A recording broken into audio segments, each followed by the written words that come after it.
Coming up on the Ultimate Health Podcast. You can put your mind on a leash. You can learn how to be open to your emotions. Not all at once. You'll spend the rest of your life learning it because it goes deeper and deeper. You can learn to be more flexible and conscious here in the present and focused on your values and building a life that's around that.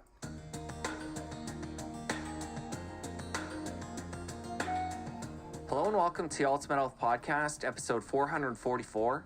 I'm Jesse Chappis and I'm here to take your health to the next level. Each week I'll bring you deep conversations with health and wellness leaders from around the world. This week I'm chatting with Dr. Stephen Hayes. He's a professor of psychology at the University of Nevada, Reno. An author of 46 books and nearly 675 scientific articles, he is especially known for his work on acceptance and commitment therapy, or ACT, which is one of the most widely used and researched new methods of psychological intervention over the last 20 years. Steve is ranked among the most cited psychologists in the world. His popular book, Get Out of Your Mind and Into Your Life, was written up in a 5-page story in Time magazine and was for a time the best-selling self-help book in the United States. Steve's book, A Liberated Mind, released to wide acclaim. This is a really powerful conversation. I was really excited to chat with Steve, and it's going to be really helpful for people that are suffering with negative thoughts and feeling like they have no control over those. Highlights of our conversation include the development of Steve's panic disorder later in life, what is acceptance and commitment therapy or ACT, at what age did negative thoughts start in kids, your emotions aren't unsafe, and using mindful awareness to beat anxiety. If you'd prefer to watch versus listen, our full conversation is available over on YouTube. You can get there by going to ultimatehealthpodcast.com/YouTube. Be sure and subscribe while you're there. Each and every interview is in full video form as well. If at the end of this interview, you know somebody in your life that's dealing with a mental health challenge right now, this would be a great conversation to share with them, and I'd really appreciate it. Thank you so much. Here we go with Dr. Stephen Hayes. Steve, welcome to the podcast. How you doing? I'm doing good, and I'm really excited to be here with you. I'm excited too. You have lots of experience, a lot of wisdom, and I'm going to really get in here and pick your brain. I'm looking forward to it. Let's have a conversation. Let's start out a little bit personal, getting into your story. I'm curious, somebody that's dedicated their life to, helping other people, and within that, obviously, help your own mental health and your own challenges you've been through. How old were you at the time when you knew you wanted to become a psychologist?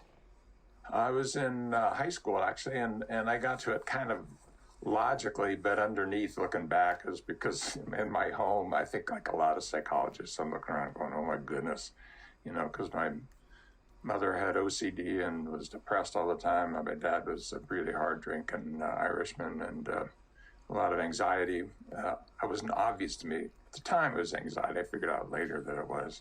He was self-medicating with the alcohol and other things. But in high school, what I realized is that I really cared about the depth of the human condition. I wanted to understand why. So, I was art, literature, stories, all that kind of stuff was important to me. And even in college, I edited the literary magazine. But on the other hand, I thought, science is pretty progressive in a way that art is not. Is somebody writing a story today better or worse than Shakespeare? You can't tell, but physicists, it's easy.